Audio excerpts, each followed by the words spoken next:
Trading या investing, एक है जल्दी अमीर बनने का सपना, दूसरा है धीरे धीरे पैसा बनाना।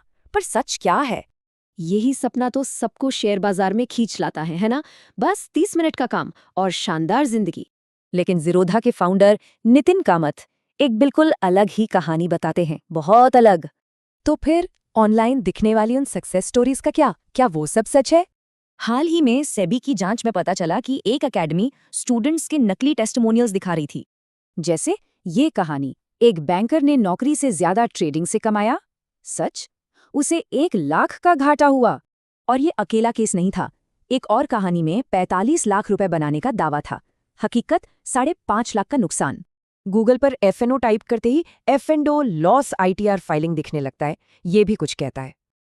तो अगर ज्यादातर लोग पैसा गंवा रहे हैं, तो आखिर कमा कौन रहा है? दुनिया के सबसे कामयाब ट्रेडर्स पर रिसर्च बताती है कि वो सिर्फ 3 चीजों में माहिर होते हैं। वो 3 पिलर्स हैं, एक सिस्टमैटिक प्रोसेस, रिस्क मैनेजमेंट और अपनी साइकोलॉजी पर कंट्रोल। प्रोफेशनल्स तुक्के या इमोशंस पर नहीं, बल्कि एक तयशुदा मैकेनिकल सिस्टम पर चलते हैं। टर्टल्स की मशहूर कहानी यही बताती है, एक सिंपल सिस्टम और $17 मिलियन का मुनाफा। असली खेल सही होने का नहीं, बल्कि नुकसान को मैनेज करने का है।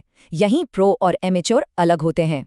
पॉल ट्यूडर जोन्स को देखिए, वो 60% ट्रेड्स हारते थे, फिर भी वो बहुत कामयाब थे।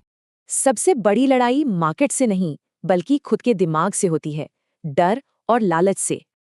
महान ट्रेडर एड सेकोटा का एक ही नियम था, नुकसान काटो, नुकसान काटो, नुकसान काटो। इन तीनों चीजों पर मास्टरी करना एक फुल टाइम प्रोफेशन है, पार्ट टाइम हॉबी नहीं। यही सबसे बड़ा फर्क है। ट्रेडिंग एक जीरो सम गेम है, किसी का फायदा तो किसी का नुकसान। तो ट्रेडिंग जीरो सम गेम है, जबकि इन्वेस्टिंग पॉजिटिव सम। एक फुल टाइम काम है, दूसरा पैसिव हो सकता है। एक इन्वेस्टर का मुनाफा कंपनी की असली ग्रोथ से आता है, नए प्रोडक्ट्स और ज्यादा सेल्स से। हाँ, ट्रेडिंग में एक अलग रोमांच है, जल्दी पैसा बनाने का एक्साइटमेंट है, लेकिन इन्वेस्टिंग का लक्ष्य है असली और लंबे समय की फाइनेंशियल फ्रीडम बनाना। तो ये सही या गलत की बात नहीं है, बस ये समझना है कि कौन सा खेल खेला जा रहा है। तो आखिर में सवाल बस इतना है, लक्ष्य क्या है? कुछ पल का रोमांच या हमेशा की आज़ादी?